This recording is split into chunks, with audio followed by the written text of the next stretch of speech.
got all the features of home, but it's on tiny, tiny little wheels. Well, they're not as tiny as Zach's are. Hey Zach, did you get bigger wheels this time? Hope you did. May the best man win, best glamper win. Camper to camper, glamper to glamper. I want you guys to decide the final verdict on who has built the best camper. Well guys, welcome back to the second edition of the Glamper Build-Off. Took it overnight. We discovered what needed to be done, and now we're gonna do it. That's the plan. Now I had time to look at Zach's build, and I, you know, it looks really good, like from, you know, the start. Anyways, it's a good start. We got some big plans. As you guys know, we did fix the trailer up. We did re-weld the tongue, and we've got leveling jacks. So now we've got 3 leveling jacks. We're gonna install those, and we're thinking of an outdoor shower right here. That'll be something. We got a cistern, a little bit of a water tank in order to do that, and we're gonna have a little better outdoor kitchen because we're gonna have a sink. One of the major concerns was that there was no screens. Some big plans for the kitchen area. We got an awning we're going to build. Like, it dropped to 10 degrees last night. Your air conditioner would have done nothing but, you know, made this thing into an ice box. So that's kind of why we have a wood stove, because we're building to our climate. Got a list as long as my arm to do. So let's get started. We ended up picking up a couple of trailer jacks. These guys, 5,000 pound mechanical implement trailer jack. That's going to allow us to level it on any terrain. We've got 3. We've got one on the tongue, and then 2 on the back. And then what I did is up in the welding shop, we ended up welding a bracket to hold the receiver on, and then the pin goes inside that. It allows us to remove these. So the plan with this guy is to, when you're traveling, is to actually throw them inside the camper. So because they won't flip up, because the wheels and the lights are in the way, and I think if you have it upside down, you're gonna have gunk crawling in there, and you know what? Throw them inside when you're traveling.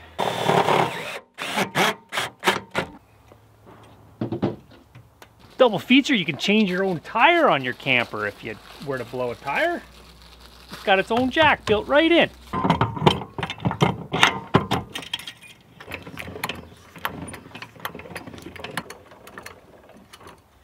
Next up, we're building screens. Dawn's got this little frame made out of wood, and now we're gonna stick this screen on. So it's got like a Velcro, kind of loopy thingy-jigger, and then it's gonna go onto that, and it's gonna stick on, and it's gonna be magical, I guess. I don't know. Turns out it's harder to get screens made nowadays than it ever was before. Seems that nobody wants to make screens, so we're making our own. Show us your screen, Dawn. Finished product. You can't even tell it's a screen. Look up, that's how well it worked. Screen test fit. Oh, that's beautiful, Dawn.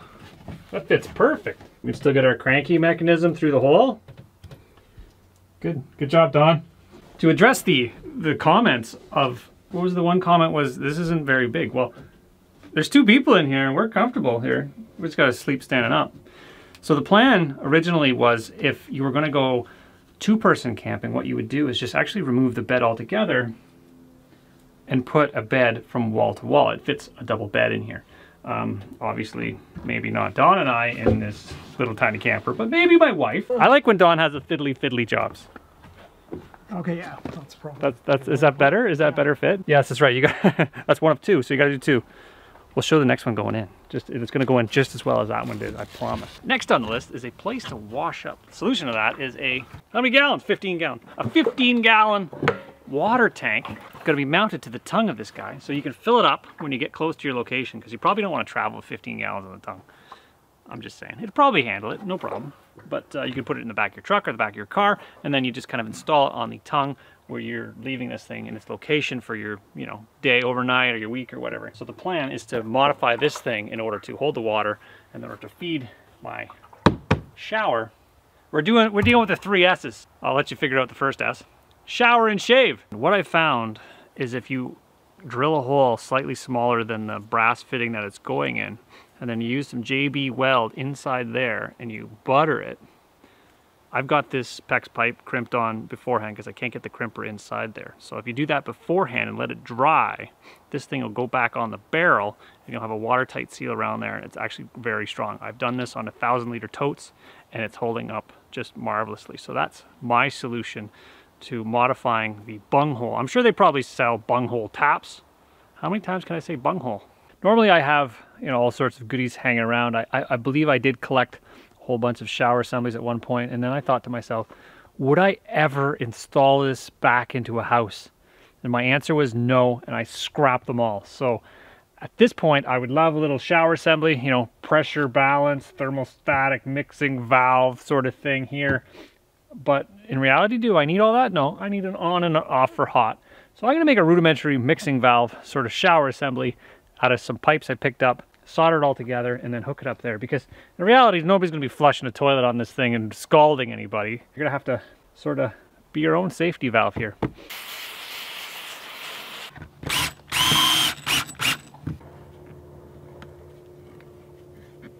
There was a suggestion of making or using a hula hoop in order to make a shower stall. So what I ended up using was horse blanket shelves that I had laying around. That's what this part is. And then there's copper pipe, which is just half-inch copper pipe that went inside, and that gave me a nice square. It's not a hula hoop, it's a square. And then it allowed me to go my shower curtain. So what I'm gonna do is actually attach it. And when I'm not using it, I can fold it down for transport. Just like that.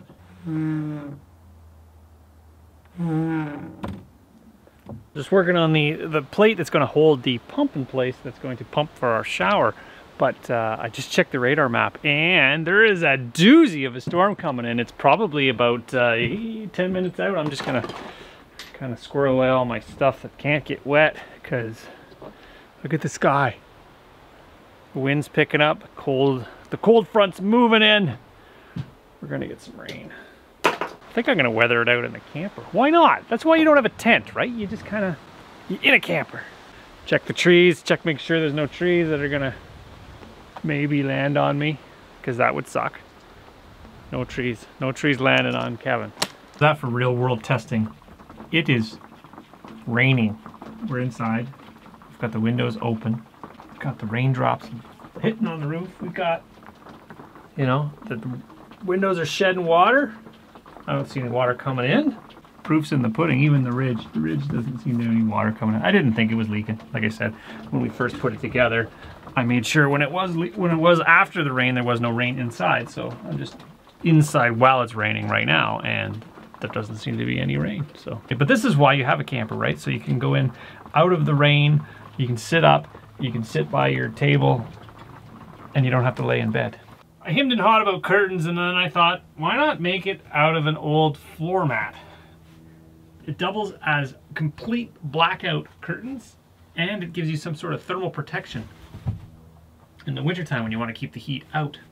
Well, I guess it's the summertime when you want to keep the heat out, in the wintertime when you want to keep the heat in. So it goes there, a couple of screws.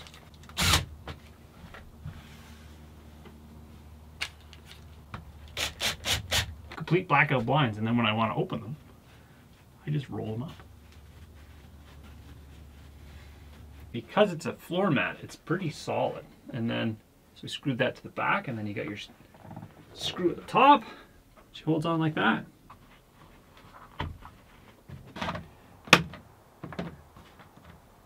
Carbon monoxide detector installed.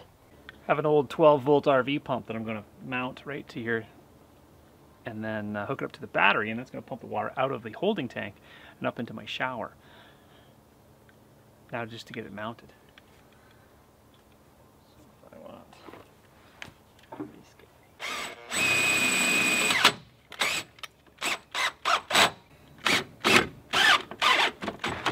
The idea behind this water tote is that once you're on location, you find your source of water and you fill it up for your overnight or for your week of camping. The idea is not to travel with 15 gallons of water sitting on your tongue, because I don't think that's a great idea. It'll be a lot of weight on the tongue. So that's my ultimate plan. So now let's fill it up. We've got some water down by the pond, so maybe we'll grab that in the barrel and then just kind of siphon it out. I am going to make some sort of a, kind of like a, you know, they see how they fill those race cars up? They got the big jug with the hose on it, and they hold it up above, and it just kind of siphons in. In order to make our awning, we ended up picking up a really heavy-duty tarp from Princess Auto, and then using a piece of 2-inch ABS pipe and screwing it along the length, and then using another piece of conduit we had laying around in order to screw it along the other side of it. And then we're going to use a horse blanket bracket in order to attach it to the ceiling or the roof of the camper itself, and then it extends out, and we put some tent poles, and we have our awning so we can cook and we don't get rained on. Or, you know, if you're A redhead like I am. Keeps you away from the sun too. Multi-purpose. All right, so round 2, we ended up taking a 2-inch pipe and we put just the conduit on both sides, and hopefully that'll roll out better. We've also changed the angle on the hooks so it doesn't fly off. Round 2, let's try this.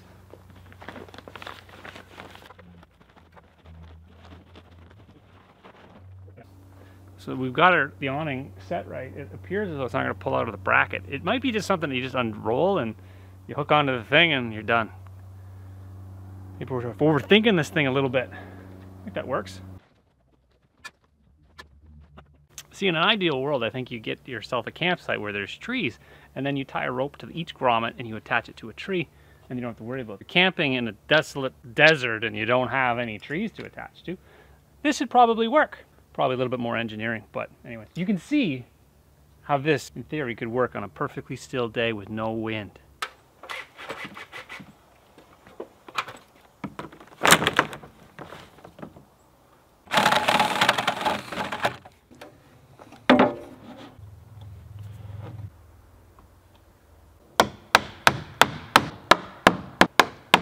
All right, we got our moment of truth. We've got our 12-volt adapter wired in. I had to look it up, but it turns out the clips on the sides are negative and the center one is positive. So when you're hooking it up to your 12-volt pump, you make sure that you got your negative on your negative side and your positive on your positive side. So I'm going to plug this into the jackery and see if we pressurize our water system. Now this is the first time I've plugged this in, so I'm not sure what's going to happen. So I'm going to plug it in and we might get waterworks. We might get nothing at all. It might just go whiz and bang. Let's try it. Oh, it's got to feed up. It's got to feed the hot water, the cold water up into the pipes on the roof. So on that pump, there's a pressure switch that once the system is pressurized, it turns off. So you don't have to keep flicking a switch on and off to get yourself water. So we've got our cold water. It's a shower in the forest.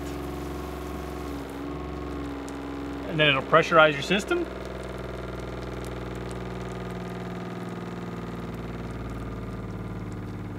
And then shut off. Ha! Shut off just like that. So I think we got some probably the hot side. We probably got some air on that side. You just got to go all the way around and put water on the roof pipe, because that's going to heat up in the sunshine and give us our hot water. Got to work the air out.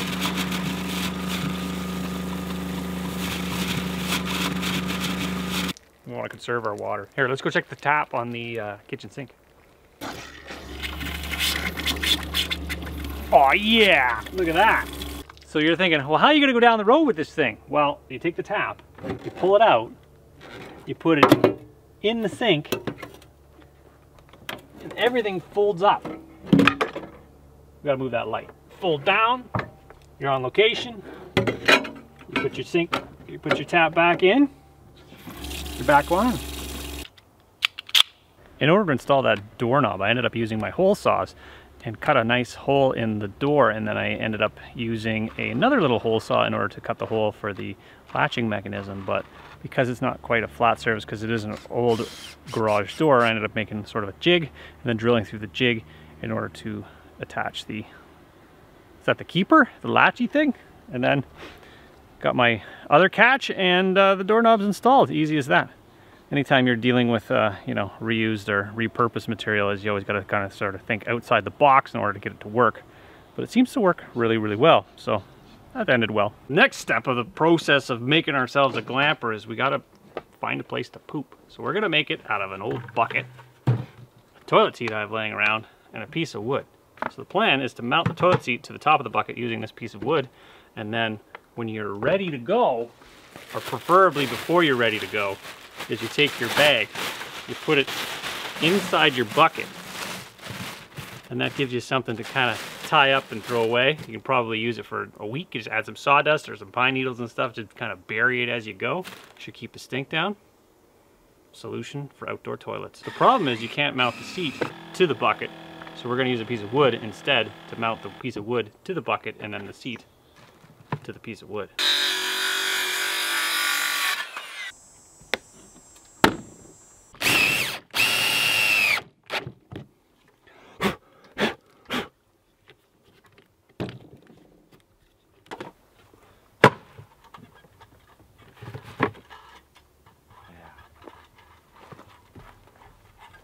Well, that's comfy.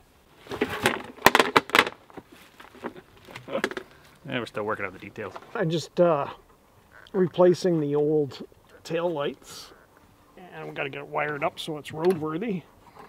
So this here is the right-hand one, and the got one other one to do on the other side, of course. For the left-hand side, it's got the one for the license plate lamp. This goes into the bracket. So that's the one we'll do next. That one's ready to wire up. Oh, feel the breeze. You feel the breeze? Low.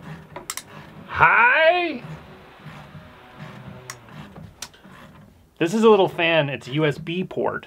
It's a USB port. It's not a USB port fan. It's a USB fan. And it plugs into the Jackery's one of 3 power ports. Turn it on as you need it. Turn it off when you don't. It's going to be mounted right here so you can pivot it up and down. So here we've installed a towel rack. Its former life was a horse blanket holder in a horse stall. But this can also be used after, you know, you're done sleeping, is you take your sleeping bag out and you hang it up here and it's nice dry, it's in the sunshine, it gets all rid of all the moisture. So this is double duty. It's also got a hook, so when you're at the kitchen, you can have your hand towel right here. So you're washing your dishes, you got your hand towel sitting right there. I think it's a perfect setup. You can do some chin-ups. Well, maybe not that far, but cut the old chain off, gonna replace it with a new chain because safety always comes first. All right, guys, cool tool time. This little guy was sent to me by CAMPER, and it's a cordless powered pruner. And I thought, what an ideal little tool for this kind of situation where I need tiny little firewood. So I kind of found it a drag when I did take it out when I was trying to make firewood, especially little tiny stuff for my little tiny stove. So this little guy here, look at that thing.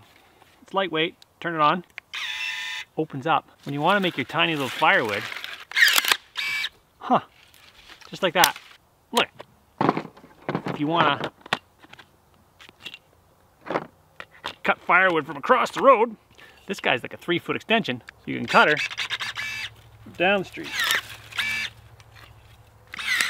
I think it's just fun to use. This thing is awesome. As you can see, it's going to make a whole bunch of firewood really, really, really fast and no effort at all. It's CAMPER. There's going to be a link in the description below if you want to check yourself up one of these things. That's pretty cool. That's a cool tool. The problem we had with these windows is they didn't come with the crank out. The cranky thing. So we ended up manufacturing one out of a wing nut and a little bolt and some thread locker. So we thread it inside the cam and it allows us to open the window by turning it right ways, cranks it out, and then loosen it out, closes the window tight, and it's nice and small, so when we have our blinds closed, it tucks in behind there nicely. So now that we've got our shower curtain, we've kind of got our private little area here. We got our shower, our hot and our cold, and I haven't really touched on this, but this is our water heater. So as you're traveling to your destination, you're going to be on the road and you're not going to be in the shade. So this thing will actually heat up. So you got, I don't know, a couple of gallons of hot water, really, really hot water in that pipe. And when you want to turn your hot water on, it comes out of this pipe and gives you nice warm water. Can't you see him on the toilet? Shower, turn it on.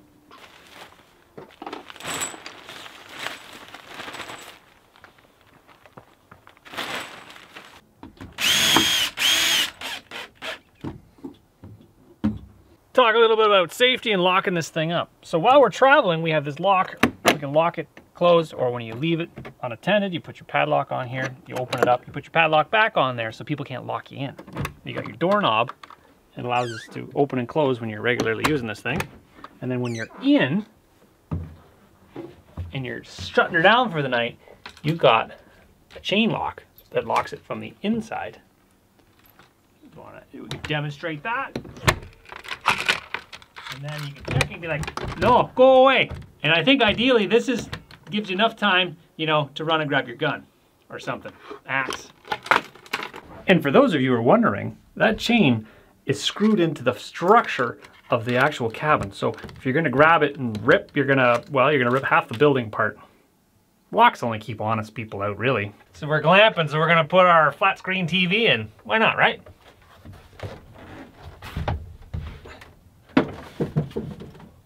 There, perfect.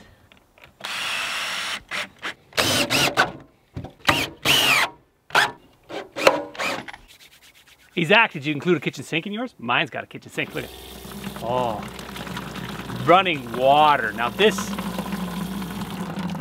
is the height of clamping. Running water. We've got hot. Hot. Yeah, it's hot. Cold, or both. Lukewarm water. And what's cool about it is that you collect it in a bucket. And then when you can take the bucket, and you can use it for other stuff. You can water your plants. If you're long-term glamping, you get your plants, you throw it in the bush. I was gonna do a full-on demonstration of the shower working, but this is a family show, so I will show you it working. So we got our cold water, hot water, refreshing shower. And you can close the blinds, shower curtain. Look at, huh? Hey, privacy. And what's cool about this is that you've got your window. So when you're having a shower, you can still see if there's a bear gonna sneak up on you and get you. So it's kind of like privacy with the added security of nobody sneaking up on you ever. Private. Public. No bears are gonna sneak up on me. Look at it. No, none. Huh, in the shower. When you wanna do your business, you bring your toilet in. Flip it up. You got your toilet. You sit on your toilet, and then you want privacy. Close the curtains. How convenient is that? A toilet in the woods, completely private. Let's give you a little bit of a tour, but first I want to touch on some of the pluses. So Zach Fallon and I had a little glamping build-off competition, and some of the features that he had on his, I was going to address on mine. So what he built was sort of a camper, was obviously on wheels, and it had a really large bed and a awning, so you could cook out in the rain. Well, I've addressed all those. Zach's camper, you kind of crawl in to a dark space. I did the opposite of that. This is a very bright space. It's got lots of lighting. It's got windows. I know Zach didn't have any windows in his. You basically crawled into a bed, but this one has a bed, but it also folds up. So that's the benefit. So you could probably, well, I'm sure of it, if you folded up the bed, you could actually put a full-size bed in the middle of it and have two people camping here. I know my brother's going to be taking this thing for their own little glamping adventure, and they're going to try to fit a double bed, so you can check them out on their channel. I'm sure that'll come up soon. So the features we added was blinds. We want some privacy. We can fold these guys down, and that gives us complete privacy. It also doubles as a thermal insulation. So if you want to keep the hot out, or if you want to keep the hot in, or if you want to keep the cool in or the cool out, you roll these guys down, it gives you a little bit of a, upgrade, because these are old camper windows. They do seal amazingly well. The weather stripping is still intact, the water doesn't come in, and the air stays out. It's very, very airtight. We've also got the screens. The screens are gonna prevent us from having bugs and mosquitoes and whatnot, and we fixed our crank mechanism so we can open our windows no problem now. And what's neat about the little cranks is they tuck in behind the curtains. So that's good. We also have area up here for appliances and other stuff, kind of like a side, what do they call it, credenza. So if you have this little as your office, you can have your flat screen TV up top here. When I took it out, I used my projector on the ceiling because the ceiling is completely white, so that's kind of space saving. And then over here we've got our flip up desk area here. So everything flips up, everything's kind of multi-purpose, multi-use. So that's the way that goes there. We've got our little hooks here. We can hang our hats someplace. We've got a little USB fan that allows us to, stay cool, give us a little bit of a breeze when we want to. We've got our dimmer. We knew that. We can dim our lights for a little bit of mood lighting. Again, those thermal sort of roller blinds, so nobody can peek in. And then we've addressed the security issue. We've got a chain latch, which is secured to the structure of the building itself. We've got a proper doorknob right there. Doorknob nice and tight. Can you hear that? I don't know if you can hear that, but that's so sealed. The windows pop in and out. That's how airtight this thing is. And we've got a latch, a hasp latch, in order to lock this thing when you're not there. And when you're inside, you throw the lock onto the hasp part of it, or the latch part of it, so people can't lock in, because that's important. You don't want to be locked in there. And I failed to mention we have, where is it? A carbon monoxide detector and smoke detector in case, you know, stuff goes wrong. We've got our jackery, so we've got line voltage, we've got USB power, we've got DC voltage, we've got everything right there. And that thing can be charged with the solar panels on the roof. So you're almost self-contained. Well, you are self-contained, you've got everything. And like I was saying before, we've addressed the, you know, place to cook in the rain. We've got our awning. We've got our, you know, I don't even know how many square feet of counter space. We could put appliances, toasters, hot plates, deep fryers, slow cookers, all that sort of stuff. Did I mention we also added a kitchen sink? This kitchen sink is plumbed into a cistern with 15 gallons of water. You can always fill it up as you go. Collect some rainwater if you want, or ideally get a spot near the lake. Oh yeah, we're going back over here because I forgot something. We've got stabilizers. We've got the 3 different outriggers. We got one on each side, and that allows us to level this thing on uneven terrain, get the bounce out of it. Working our way to the front. We've got some more towel storage, or if you want to, you know, air out your sleeping bag after you've slept in it all night and you got a little moist, hang this guy out here. What did I mention? There's solar lights. Solar lights with occupancy sensors, so if anybody sneaks up on you, these things will turn on in the middle of the night. They're solar powered, so they charge up during the day. And then it makes their way over to this backside, which offers a little bit of paradise here. We've got our outdoor shower. This shower comes complete with hot and cold water. You're like, how do you get the hot in there? Well, the hot comes in from a solar collector on the roof. It's like a garden hose in the sun. So that allows you to have piping hot water if you're in the sun. And then when you turn it on, the water comes out there piping hot. We can hook a total of 4 of these guys up to give us 400 watts of power, charging that battery pack during the day. Gives us ample amount of power. That thing also you can charge with your household power, or you can hook it up to your car. The good thing about it is if you do charge it at home, the thing's got so much power in it that it just lasts forever. It's the Jackery Explorer 1500. The link's in the description below if you want to take a look at that. So there was one more thing that I guess both our campers didn't address, was a place to poop. So I've come up with a solution to that, and that's a portable toilet. This little guy here, you can move it to anywhere you want. If you got privacy in the bush, you bring that thing over there, you poop in the woods. Or if you don't have privacy and you got high density camping, you can actually take this guy, you put it in the shower stall, and you've got privacy. You've got your, you know, your 4 walls, little nice slice of heaven, and then when you're done, you shower. And then you can shave.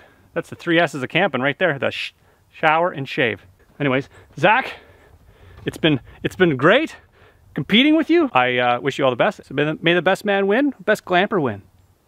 It's camper to camper, glamper to glamper. I want you guys to go and check out Zach Fowler at Fowler's Makery and Mischief, because he's also done his pimping out as glamper. And I want you guys to decide the final verdict on who has built the best camper. So now we have to take everything down, including the awning, in order to transport this thing on the road. And I've got to take out the bed as well, because Chris and Courtney over at the Wooded Beardsmiths channel are going to take this thing out for its secondary voyage. So if you want to see all of the features that are in this build get used, tune into his channel.